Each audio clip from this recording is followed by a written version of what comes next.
La historia de la nostalgia me fascina. Considerada una enfermedad que atentaba contra los soldados de la Primera Guerra Mundial, fue un concepto que muchos años después explotó con el marketing. En un mundo obsesionado con revivir el pasado, la nostalgia se convirtió en un recurso fácil para vender remakes, relanzamientos, modas retro y canciones que nos llevan a aquellos tiempos. Con las nuevas tecnologías, pareciera que la nostalgia es un sentimiento en extinción, porque el pasado está vivo. La memoria humana ya no hace falta. Todo está grabado en lo digital, a disposición de quien quiera y cuando quiera. Con el investigador Ezequiel Gatto vamos a hablar del porsiemprismo, una definición de Grafton Tanner que apunta a que el tiempo se rompió y estamos en un pasado eterno. Todo es fake. Un podcast sobre lo que viene y lo que ya es. Ezequiel, ¿cómo andás? ¿Todo bien? Bueno, gracias por haber venido a Todo es Fake, a un nuevo episodio. ¿Qué tal? ¿Cómo andan? Bienvenido. Gracias. Bueno, el episodio de hoy va a ser súper interesante y vamos a tratar temas muy de internet, muy de lo digital, muy de hoy, pero también del pasado, ¿no? Porque vamos a hablar de cómo vive el pasado en internet, no en internet, en nuestra vida diaria. Cómo son los recuerdos, cómo reviven. Vamos a hablar de la nostalgia, ¿no? Pues podemos empezar por ahí, ¿no? Que la nostalgia es un concepto sobre el que ha trabajado mucho el marketing en los últimos años. Hemos visto cómo, muchas marcas, muchas empresas, bandas de música, de todo tipo de industrias han utilizado la nostalgia que sentimos por algo para tratar de vendernos un nuevo producto o algo por el estilo. Pero podemos empezar por el principio de la nostalgia. ¿Cómo es una historización de la nostalgia, digamos, desde tiempos atrás? Y se puede encarar en distintos momentos, pero creo que un poco siguiendo partes también de libros editados recientemente, la nostalgia aparece como una pregunta por la relación primero con el hogar, con la tierra de origen. Eso ya está presente en la filosofía griega y en la antigüedad. Luego, con el correr de los siglos, lo que sucede es que se va, psicologizando ese afecto y se lo busca entender de distintas maneras.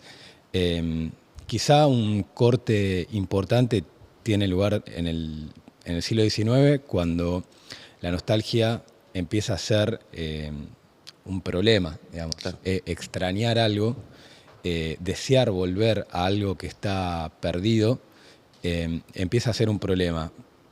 En cierta medida porque el discurso o el ethos moderno fue un ethos de hacia adelante, de progreso, justamente dejar atrás costumbres, dejar atrás prácticas, dejar atrás relaciones, dejar atrás territorios. Entonces el hecho de extrañar o el hecho de anhelar, el hecho de querer volver, aparecía como un afecto problemático e incluso una experiencia del tiempo. Claro. Problemática. Y también hay una cuestión, estamos hablando de este libro, Porsiemprismo, de Tanner, donde vos lo prologaste, digamos, de Caja Negra, y donde, él hace este trabajo, y comenta también que en esos momentos que vos marcás, o incluso antes, claro, la nostalgia era un problema médico, digamos, ¿no? Porque no te permitía estar de alguna manera al 100% para progresar en la vida, ¿no? Es como una cuestión, sobre todo me imagino en situaciones militares, digamos, donde uno tiene que estar súper conectado para una guerra y no podés estar pensando en tu casa o teniendo nostalgia por eso. Empezó un poco por ahí. Sí. Yo en el libro de Tanner, él trabaja la guerra civil norteamericana como un momento en el cual se formaliza y se piensa patológicamente la nostalgia, y me parece interesante pensarlo como una figura de la deserción.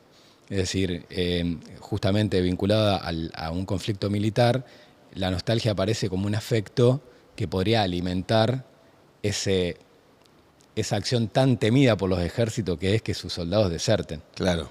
Entonces, ahí es donde aparece un problema con la nostalgia, porque comienza a ser una fuerza que puede dispersar esa situación en la cual uno tiene que estar, como vos decías recién, muy comprometido, muy presente en un sentido estricto, y aparecen estas fantasías de fuga, estos afectos de huida que, bueno, que justamente le empiezan a dar al presente, a alimentar ese presente con unas imágenes un poco perturbadoras, ¿no? Hay Claro. imágenes que empiezan a desarmarlo y que ya no está tan claro cuál es el objetivo. Y se medicalizaba Y se medicalizaba totalmente. en ese momento para tratar de que no aparezca.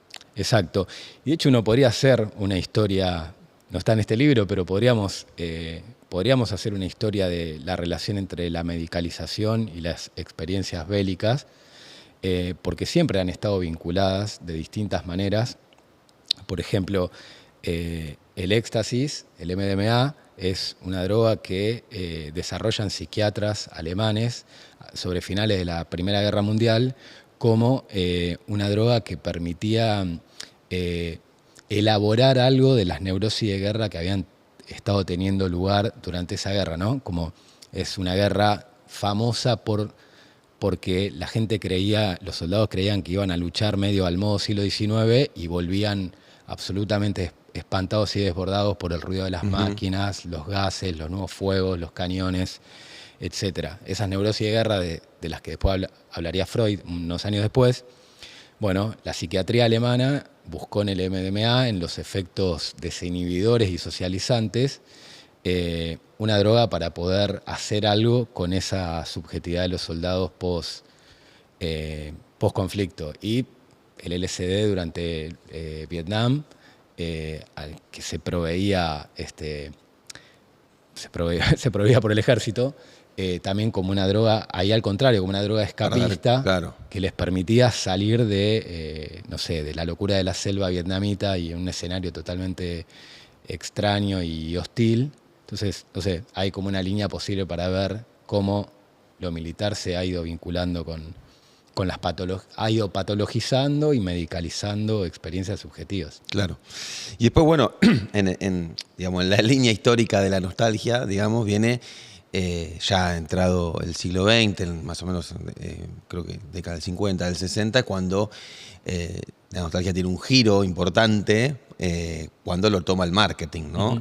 Y ahí ven y dicen, bueno, ojo, apelar a estos sentimientos puede hacernos vender más cosas, ¿no? Y se hace todo un manual y demás. Entonces ahí hay un cambio radical en la concepción de la nostalgia. Sí.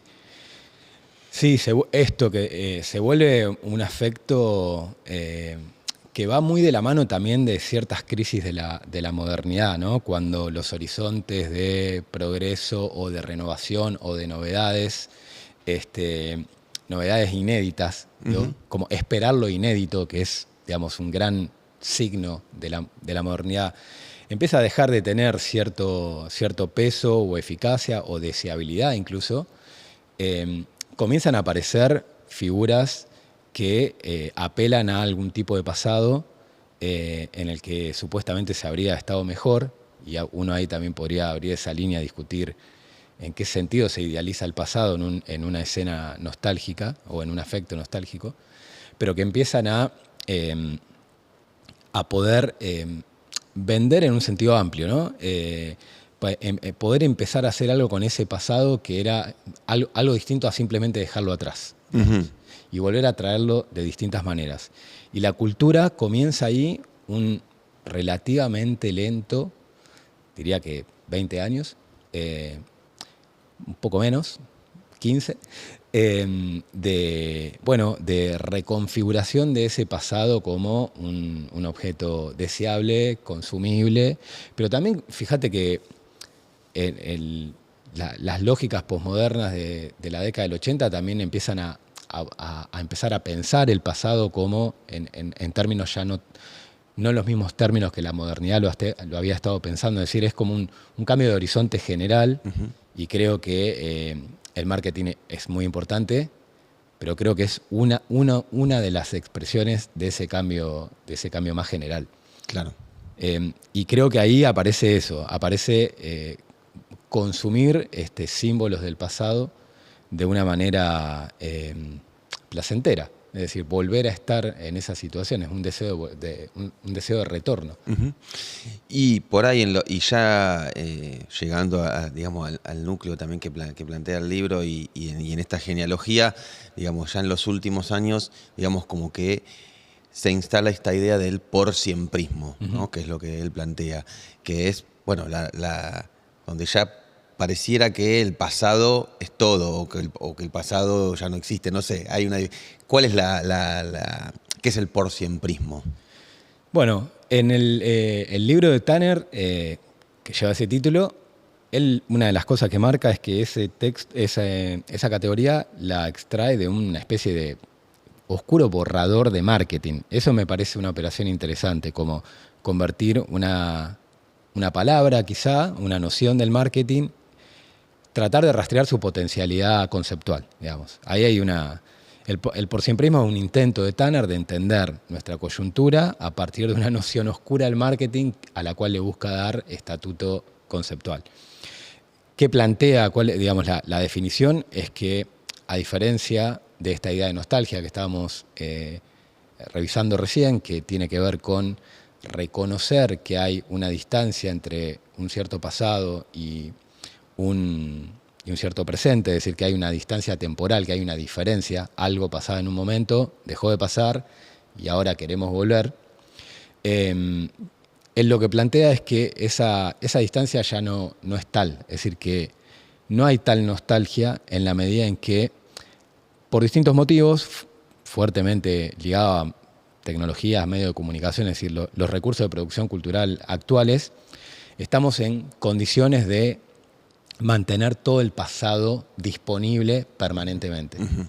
Y esa disposición permanente del pasado tiene como efecto que nadie puede extrañar el pasado. Claro. Y si la nostalgia es un afecto de deseo de retorno, nadie puede querer volver al lugar en el que ya puede estar inmediatamente. Claro, es una forma, sweetie, de medicalizar la nostalgia, o sea, sin remedios. Dopamínica y con Wi-Fi. Sí, tiene, yo creo que sí, que tiene algo de eso. Por ejemplo, la puesta en disposición de todos los archivos, que es algo que el libro trabaja muy bien, de todos los archivos de la música o el cine y la posibilidad de acceder permanentemente, hace que prácticamente no sea posible extrañar. En un sentido incluso que extrañar requiere un tiempo. Es decir, claro. Si vos podés acceder inmediatamente a un disco de la década del 30 que escuchaste alguna vez, el proceso por el cual esa nostalgia se podría producir no es posible. Hay una relación muy, muy directa entre la inmediatez tecnológica y el porsiemprismo. Uh-huh, ¿sí? Claro. Como cuanto más inmediato es la posibilidad de acceso a un objeto cultural, menos posible es una nostalgia porque requiere esa distancia. Claro. Sí, yo eso, mientras hablas, pienso yo tengo un hijo que está por cumplir 3 años, digamos, y digo, él tal vez nunca experimente el extrañamiento, el extrañar o el tener nostalgia por algo. Porque, es probable. Porque, digamos, esto, si vos querés, que ya lo veo ahora, digamos, si vos querés ver un programa, está disponible en la plataforma que sea, en el momento que sea. Esto de lo ilimitado, de que podés verlo a cualquier hora, en cualquier momento, uh-huh. Podría llegar a provocar eso, digamos, que sí. una emoción menos en la vida del ser humano. Sí. A veces aparezcan otras, pero bueno, esa...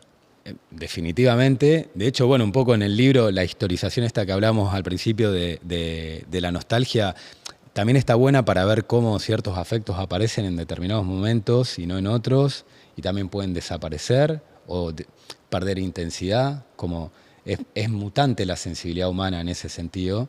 Uh-huh. Y uno incluso podría decir, bueno, la nostalgia del siglo XIX, por supuesto que no es la misma nostalgia que de alguien actual o de la década del 30 o 40, porque sus experiencias del mundo son muy diferentes. Entonces, las mutaciones de la sensibilidad van trayendo cosas nuevas, muteando unos canales, subiendo otros.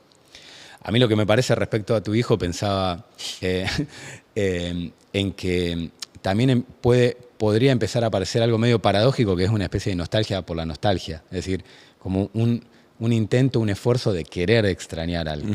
¿Viste? Cuando todo está tan disponible e inmediato, quizá puedan darse fenómenos reactivos a eso, tratar de salir de esa inmediatez.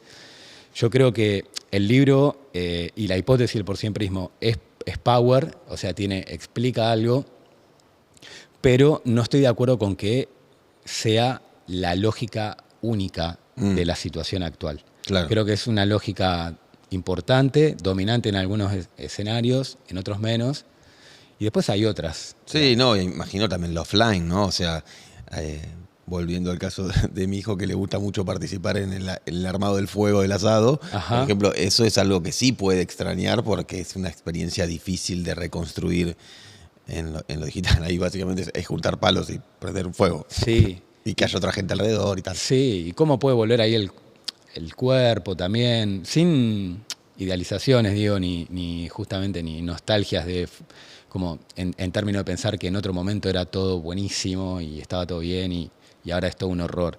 Que no me gusta hacer esas diferencias tan tajantes.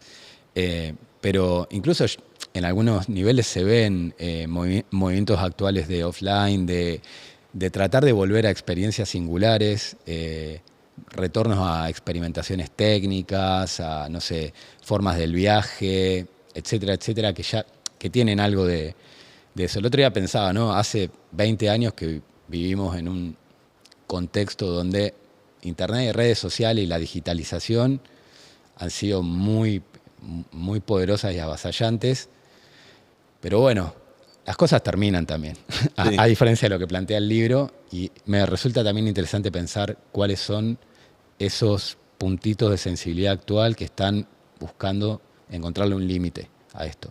Claro. Y existen. ¿Y crees que eso es por una necesidad del humano o por una búsqueda del capitalismo de reinventarse de otra manera? Buena pregunta. Creo que pueden darse las dos cosas. Yo tengo cierta hipótesis de que la imagen es medio una hipótesis clásica, uno podría decir medio frankfurtiana, situacionista, pero que la imagen es el modo de la experiencia de los desposeídos hoy. Es decir, poder acceder a un montón de cosas en términos de imágenes y datos a través de una pantalla es casi lo que le queda a mucha gente en un contexto donde cada vez hay menos posibilidades en ciertos niveles, ¿no? Por precarización, empobrecimiento, acaparación, concentración. Mientras que las élites, hay movimientos de despegue de este consumo de la imagen como única forma de la experiencia. Y hay una especie de recuperación de una tridimensionalidad de la experiencia. Famoso detox. Exactamente. Que hace que hoy la tridimensionalidad es la lucha de clases, o sea, en el sentido de que hay experiencias que para poder tenerlas hay que tener recursos, hay que tener tiempo, etcétera. Y pareciera haber como una separación entre, bueno, te va a quedar subir fotos, te va a quedar el reconocimiento en redes, te va a quedar subir un video, etcétera. Y la tridimensionalidad de la experiencia va a quedar el riesgo, ¿no? No digo que sea necesariamente, pero pareciera estar convirtiéndose en un privilegio en cierto nivel. Hay que ver qué pasa con eso, políticamente hablando. Yo creo que estamos en un proceso muy complejo en muchos niveles, en los cuales el cuerpo vuelve a tener como una politicidad, nunca se le fue, pero vuelve a aparecer esto de una relación de contacto con el mundo que no sea la inmediatez de la pantalla, ¿viste? Que sea como la inmanencia, es decir, que sea la sensación de una experiencia más global. Claro, sí, totalmente. Y ya que bueno, que por ahí empezamos a hablar de cuestiones más de políticas o demás, ¿cómo ve? Hay algo que también vos hablás en el texto tuyo, que es sobre las retroutopías, ¿no? O sea, cómo utilizar, o sea, estamos hablando de cómo el pasado vive en nosotros, digamos, cómo utilizar el pasado como promesa de futuro, ¿no? Que vendría a ser acá muy claro, el presidente Milei, digamos, sus promesas de campaña el año pasado, no, 2023, estamos en el 2025, eran volver a la Argentina del 1900 próspera, pero mejorada, ¿no? Algo que es completamente imposible, inverosímil, porque ya no existe, digamos, esa transmutación de tiempo. Sin embargo, desde lo discursivo sí puede funcionar, ¿no? Como esta idea de volver al pasado que fue mejor, pero aún idealizado, y mejorarlo. Sí. Yo creo ahí que ese es un rasgo bastante característico de la política argentina en general, la cuestión del retorno. Ajá. Y la vuelta, y lo que tiene que volver. Es un verbo muy habitual en la política argentina, el de volver. Durante muchas décadas. Todo el arco político. Casi todo el arco político tiene algún tipo de relación afirmativa con algún retorno, digamos. Lo que pasa es que en este caso el retorno fue lejísimo, o sea. El retorno es a la vez eso, digamos, uno podría identificar corrientes políticas en función de cuál es su mito de origen, que suele ser su mito de destino, ¿no? Es decir, venimos de cierto lugar al que tenemos que volver, digamos, y podés hacer ese movimiento. Lo que me parece, ahí se abren distintas cosas. Creo que hay un componente, en ese punto creo que hay un componente retroutópico bastante generalizado. A mí me gusta definir a la retroutopía como el recorte de un pasado, la idealización de ese pasado y la apelación al intento de volver a ese pasado, es decir, volver a poner en escena, escenificar ese pasado como un futuro. Hay algo del porsiemprismo, esto de que nada termina nunca, de Tanner, que dialoga muy bien con eso, con cierta idea de estos retornos, que no son, de nuevo, exactamente nostálgicos, porque uno podría extrañar cierto momento de la historia, pero no necesariamente querer volver o ni siquiera considerar que es posible volver. Pero parecieran darse unos mecanismos extraños en los cuales como el subtexto es que es posible volver. Yo soy historiador y los historiadores estudiamos la singularidad de los procesos, es decir, la irrepetibilidad de los procesos, por lo cual siempre me hizo mucho ruido el uso de los retornos en la política. Me parece como epistemológicamente muy discutible. Pero más allá de eso, tienen mucha eficacia. ¿Qué pasa con Milei en este sentido? Yo creo que Milei tiene un doble juego. Es retroutópico en el sentido de que identifica, digamos, 2 o 3 momentos, pero parecieran ser un poco Alberdi, mal entendido a mi entender, un poco la Argentina agroexportadora y su momento de PBI australiano, como el momento al que habría que volver, el modelo de país al que habría que volver. Y en la campaña electoral, incluso ahora un poco menos, ¿no? Yo noto que toda esa épica generación del 80 y agroexportadora ha perdido lugar, por lo menos en las entrevistas recientes no aparece. Pero sí fue un aspecto significativo. Por supuesto, porque tiene que ver básicamente con la Argentina en la cual, para cierta perspectiva, porque cuando uno indaga históricamente eso se cae a pedazos, pero la Argentina ordenada, próspera y donde, vamos a decirlo así, cada uno sabía cuál era su lugar. Básicamente la estructura de dominación estaba estabilizada y nadie pretendía alterarla, ¿no? Eso escarbás un segundo entre 1880 y 1930 y se cae a pedazos, pero quedó en el imaginario, en cierto imaginario histórico, político, la idea de que esa era una Argentina sin masa, sin plebe, sin movimiento político, sin impugnación de las estructuras del capital y las estructuras políticas. Creo que Milei, repitiendo un gesto que ya estaba en Macri, se apuntala en eso. Y bueno, y en Trump, ¿no? La idea del MAGA Ni hablar. Se apuntala en esa idea de bueno, ¿a qué habría que volver? ¿A qué estructura social argentina o a qué momento de la historia argentina habría que reeditar? que es básicamente ante la ley electoral y de la educación pública, ¿no? Digo, de la ley Sáenz Peña y bueno, y de ciertas cuestiones que se abren después del centenario en Argentina, movimientos políticos, grandes huelgas y todo un largo proceso de organización sindical, etcétera.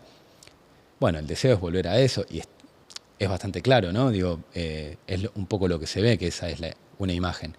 Pero a la vez, y cierro con esto, pero me interesa ver el doble punto, a la vez es un aceleracionista de derecha, fascinado con las tecnologías, fascinado con las tecnocorporaciones actuales como grandes aliados en su esquema de poder, que pueden tener que ver con la inteligencia artificial, con la colonización de Marte, etcétera. Sí, y con esta idea también muy por siemprista de que no hay límite, de que nada termina y que, bueno, por ejemplo, que el dinero uno puede ser ilimitado, mientras vos te lo merezcas y tengas ganas, podés hacer el dinero que no existe en la humanidad, ¿no? Un dinero que hoy no es más billete, sino que es digital también. Uh-huh.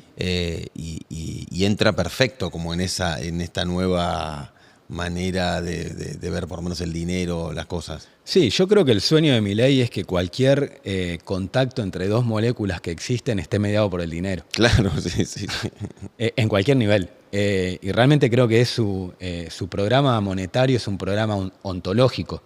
Está pensando el ser. Y esto no es para engrandecerlo, digo, es para ver la magnitud del riesgo. Claro. Pero me parece que la cuestión del dinero, que yo un poco en el prólogo lo traté de trabajarlo al final, tiene que ver con que no me parece casual que esta idea de que nada termina, esta coyuntura cultural en la que nada termina, coincida con un momento en el cual los volúmenes y flujos monetarios sean los más grandes jamás existidos y pareciera que hay una especie de infinito posible del dinero, en particular justamente desde el fin del patrón oro en la década del 70, que hizo que el dinero se desenganche del oro como un regulador de su valor y de su emisión. A partir de ahí, la posibilidad de emitir dinero se alteró de distintas maneras en todo el mundo, y eso alteró las estructuras culturales. Tampoco es casual que el marketing de la nostalgia y estos brotes por siempristas hayan nacido empiecen a nacer en torno a esos años también, finales de los 60, principios de los 70. Son momentos de muchos cambios en materia monetaria y en muchos cambios en materia cultural. Y me parece que en Milei se combina bastante bien esta idea de un dinero que no termina, en un sentido de que pareciera no ser posible saltar la sombra del dinero. Digamos, parecía no ser posible imaginar el fin del dinero o imaginar algún tipo de fin a estas dinámicas monetarias en las que nosotros vivimos, que son absolutamente nuestra cotidianeidad y de las cuales problematizamos muy poco, salvo tener o no tener dinero. Claro, y hay algo ahí que como que tampoco satisface, no hay una cantidad que satisfaga. Totalmente, se puede conectar con cualquier cosa, es como la idea del rey Midas, pero en lugar de hacer oro hace bits, pero literalmente no tiene límite, es decir, el dinero, no hay un límite al dinero, salvo operaciones políticas de corte sobre eso de alguna manera. Uh-huh. Pero si el dinero neoliberal puede crecer al infinito, y de hecho lo ha hecho, o sea, su crecimiento es exponencial, es ridícula, aparte la diferencia entre flujos financieros y el dinero que se usa para, vamos a llamarlo así, la economía real es una locura. Los flujos financieros son, no sé, cientos de veces mayores y todo ese dinero está enloqueciendo al mundo, a mi entender. Y de nuevo, insisto, creo que a veces no le damos el estatuto cultural y existencial que tiene, más allá de más o menos dinero, digamos. Claro. Más allá de una cuestión aritmética. Pero no solemos pensar demasiado en el impacto que tiene en nuestra manera de pensar, de imaginar. Que la idea sea el objetivo número uno, conseguir plata. Exacto. En la vida, en todo lo que hagamos. Bajo un ser que es tendencialmente infinito. Claro, tal cual. Bueno, como volviendo un poco a la idea de utilizar el pasado o de revivir el pasado, ¿no? O que el pasado siempre está, digamos, con esa idea. ¿Qué pasa ahora con la inteligencia artificial, ¿no? Que es como una herramienta que viene también a colaborar a esta idea de revivir el pasado, ¿no? Hace unos meses veíamos una entrevista que Susana Jiménez se hacía a la Susana Jiménez de hace 50 años, ¿no? Que fue bastante celebrada y creo que como que la idea estuvo buena, digamos, por lo menos a mí me pasó que la promesa de lo que iba a ser superó mis expectativas. Yo dije, bueno, va a ser algo medio pedorro y la verdad que no, estuvo bueno. Pero bueno, nada, es como esa idea de no solo traer el pasado, traer a Susana Jiménez, sino digamos, revivirla, digamos, verla y que también rejuvenezca a la verdadera Susana Jiménez, la de ahora, la que tiene 80 y pico, ¿no? Sí, total. Y eso también pasa con otras, no sé, con bandas de música, con series, ¿no? Star Wars o todo ese mundo. Eso, ¿cómo la inteligencia artificial viene a ayudar también a este movimiento? Sí, yo creo que de varias maneras. Primero esto de que en el caso, pensaba en la canción de los Beatles que salió creo que el año pasado, o hace 20, ya no sé, justamente, ya no sé si salió el año pasado, el anteaño, creo que fue, claro, ya explotó todo. Pero creo que fue el año pasado que los volví a juntar, ¿viste? En un tema que obviamente no existen los archivos históricos de los Beatles. Eso yo creo que es una primera gran diferencia. Hay un retorno posible que es el retorno del archivo. Que eso ya está en acto hace muchas décadas. La restauración. Claro, o encontrar archivos, exacto, que aparezcan cosas, ver cosas que no habías visto. Por ejemplo, el documental de Jackson sobre Get Back. Get Back. Bueno, esos son operaciones de archivo. O sea, tenemos una cantidad de cosas, no habíamos visto, las traemos, los Beatles de alguna manera retornan en ese archivo. O, por supuesto, los archivos estandarizados, como escuchar los discos, que de una manera son, nosotros ya estamos recontra acostumbrados, pero ir a escuchar una canción de la década del 60 es una manera de producir un retorno. Sí. Pasa que, bueno, nosotros ya vivimos en ese retorno y nos olvidamos, pero hubo un momento en que la humanidad no tenía archivo ni inscribía demasiadas cosas. Y bueno, y de repente ahora podemos volver a casi todo a mucho de lo que fue registrado. Esa es una operación, digamos. Yo creo que, y que por supuesto que la inteligencia artificial se basa en ese archivo porque requiere datos para poder hacer la otra operación que tiene que ver con una revitalización de esos personajes. Uh-huh. Y esto bien por siemprista en el sentido, hay algo que remite al pasado, los Beatles, hay algo que nunca sucedió, que son esos Beatles haciendo ese video de esa canción. Y sin embargo, ahora sucedió. Uh-huh. Esa diferencia a mí me parece que es muy significativa la inteligencia artificial en ese nivel. Produce no exactamente un retorno del pasado, sino una especie de un gesto por siemprista, una actualización del pasado, una novedad en un pasado, que sería medio paradójico. Claro, es como Gardel haciendo una canción de trap. Exacto. O el otro día me comí un flash bárbaro, yo escucho cosas tipo cosmic rock, ambient, ese tipo de géneros, y veo en YouTube una playlist de bandas alemanas retrocósmicas de la década del 70. Esto es buenísimo. Y cuando entré, la imagen de la tapa me pareció... Esa imagen no puede haber sido hecha en la década del 70, uh-huh. Digamos.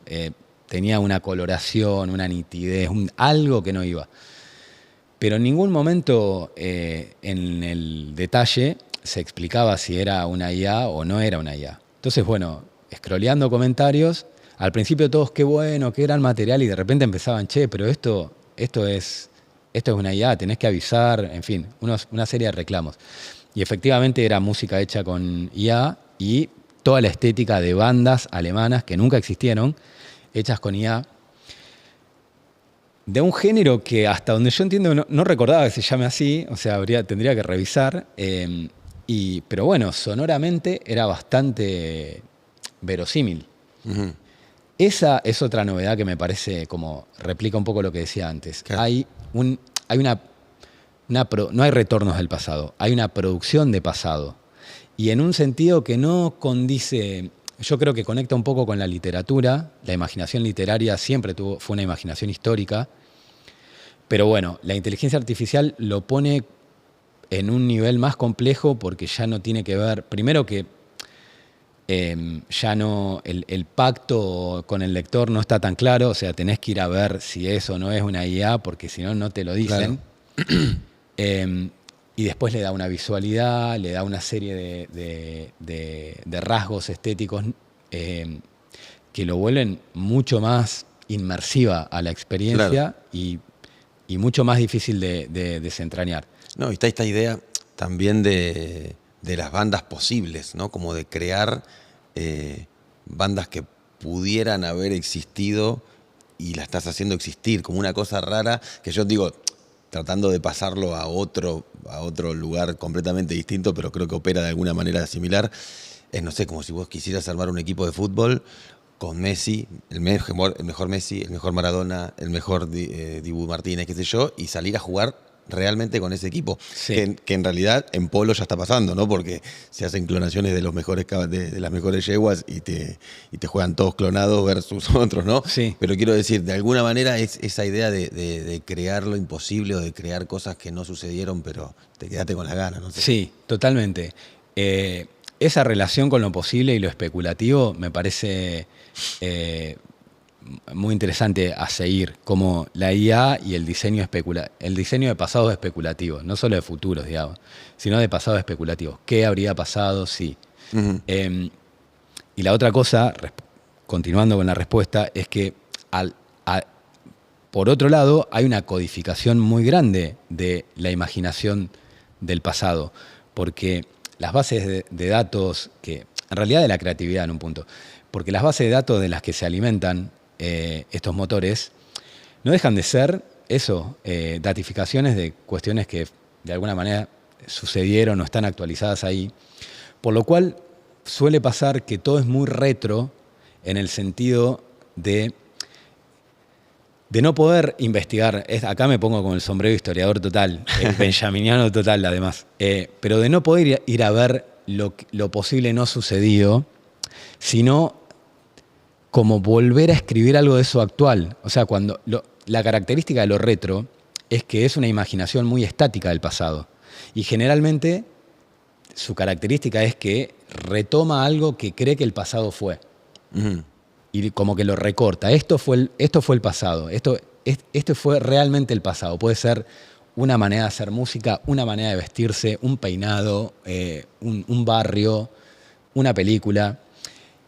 Y lo que sucede con eso, con el retro, es que para mí, pierde la complejidad histórica que hizo posible eso y además pierde como la nube de posibilidades que flotaba alrededor de eso para que eso existiera. Porque justamente lo recorta. Claro. Y yo creo que ese es un riesgo de la inteligencia artificial, que termine siendo un desfile de pasados actualizados retro, porque de hecho no es casual que ahora que pienso que haya sido un disco de retro cosmismo alemán, que es un poco como uno imagina o como está estabilizado que sucedió, ¿viste? Claro. Entonces lo que puede pasar es que justamente revitalicemos un pasado no tanto por esos posibles más difíciles de identificar, sino por esa idea que tenemos de cómo efectivamente fue y cómo se datificó. Ese doble juego a mí me parece que es súper riesgoso para la imaginación, porque pareciera que por un lado la abre y la expande, pero a la vez, por otro, la codifica mucho. Claro. ¿Viste? Me encanta de este podcast que inició su primera temporada en 2017, o sea, hace 8 años, y se llamó Todo es Fake, porque estaba esa idea de que todo...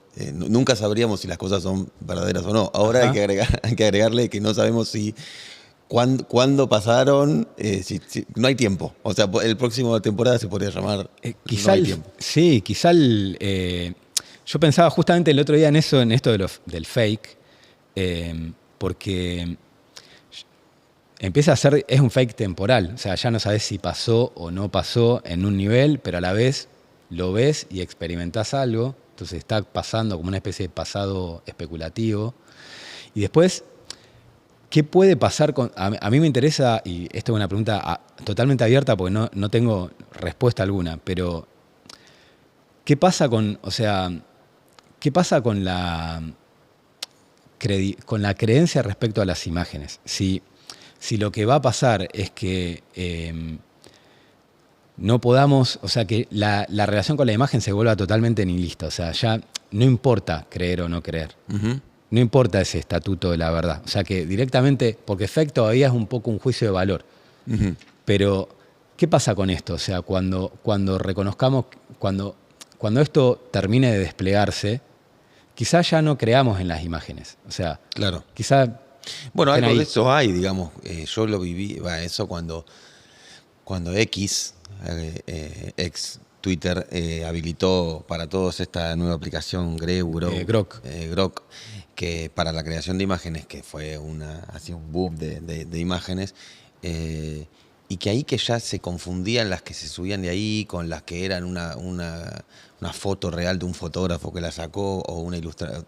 Digo, empezó ahí un mar en el que, por lo menos la operación que hice yo fue, ya no le creo a ninguna. O sea, como me vas a tener que demostrar de muchas maneras que eso realmente sucedió. Sí, total. Ahí creo que hay algo que ya pasa, ¿no? Digamos, no es casual que estas grandes tecnocorporaciones Alienten. claro, revolén motores de imágenes generativas, creo que es parte también de una operación. Sí, pues es una construcción de los personajes, no sé, en el caso de Milei o de Elon Musk, como si fueran estos dioses, ¿no? Como una cosa de llevarlos a ese lugar a Total. través de estas configuraciones. De hecho, bueno, Milei tiene digamos, toda una mitología basada en inteligencia artificial, en imágenes hechas por inteligencia artificial, ¿no?